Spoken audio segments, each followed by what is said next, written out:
Well, hello everyone. This video is going to be a bit weird, but also very exciting. And we're going to talk about the Chavins and the Olmecs and some weird stuff that they did.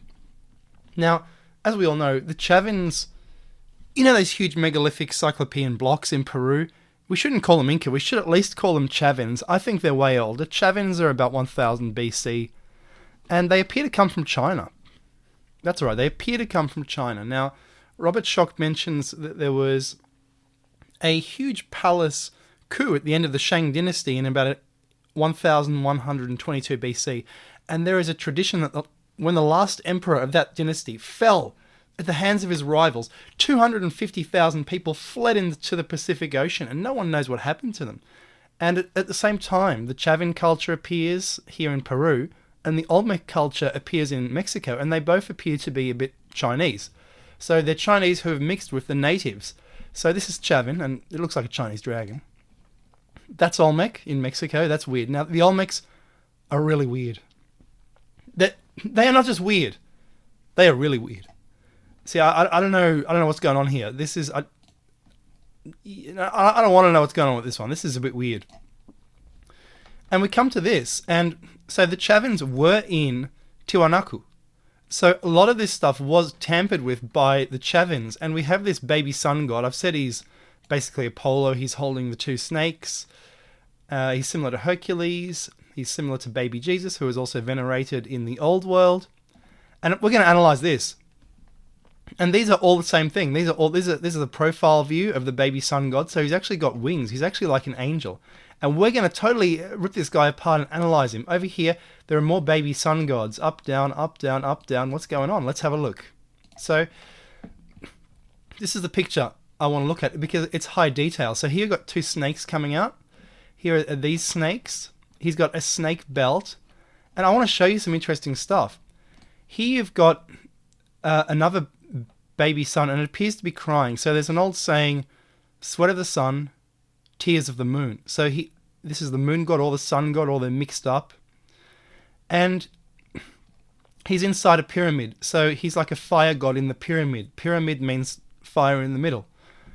And then over here you have another type of pyramid. And what is this? Look at the arms on this thing. Now, this thing has a square sort of box head. Okay? Like a box head. And so does this thing here. And if you look at these guys' arms, they're sort of lifted up and they're bunched up. So he could extend them more, but they're weird. They're just bunched up. What's going on? Well, if you flop those down, you would get this creature here. And I started looking for what this wacko, weird, ancient god could be. And I'm not sure which god it really could be until I started looking into the gods in Australia. And you have this god here called Baiame. Baiame. And this guy has huge long arms, and he is the creator god. And so is this guy. This guy here is Viracocha, the creator god. Well, so is Baiame. Baiame is in Australia, so the Viracochas must have sailed across the Pacific from America, and they reached Australia, and this is the same god. He's got huge long arms, and he created everything. So this god Baiame is actually the same god as this god down here. You see, it is literally one and the same. So they actually reached Australia, and lots of these gods are in the cave paintings in Australia. See, we have tended to think that all the religions, the indigenous religions, all this, they just evolved in one place and people never moved around. But the flaw with this is 20th century, 19th century thinking, which evolved out of the feudal period in which people did not travel. But the fact is, people love to travel. People just love it. They just love to travel. So that's Baiame taken care of, the creator god.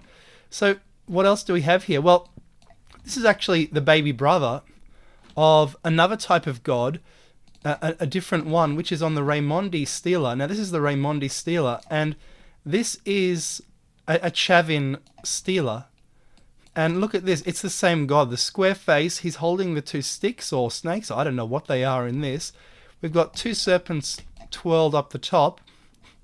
And this stela is just amazing. It's just beautiful.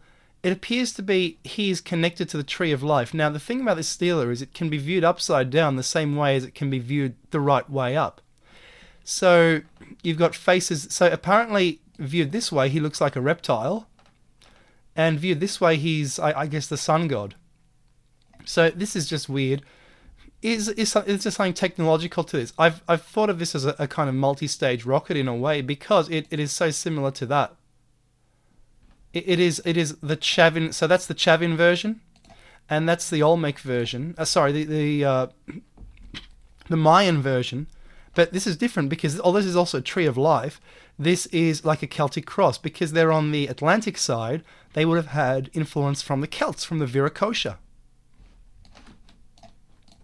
And yeah, it's just beautiful. The Raimondi Stela is very nice. And this is it in profile. You can see the snakes up the top. So it's a caducus. So it's all about basically the tree of life, the center of the world. And look, here's another one. Here's another version of the baby sun god, but a sinister Chavin version of him. And yes, he's different to this one, who looks fairly innocuous. He looks like he's grinning. He looks like he's done something totally evil, but again, he's holding the staves or the snakes or whatever. And there we go. Look, this is also Chavin, and it's so similar to what you see at Tiwanaku with the funny faces, this face sticking out of a wall. This site doesn't get much attention. The Chavins are kind of ignored. Anyway, I hope you enjoyed that video, and I'll catch you at the next one. See ya.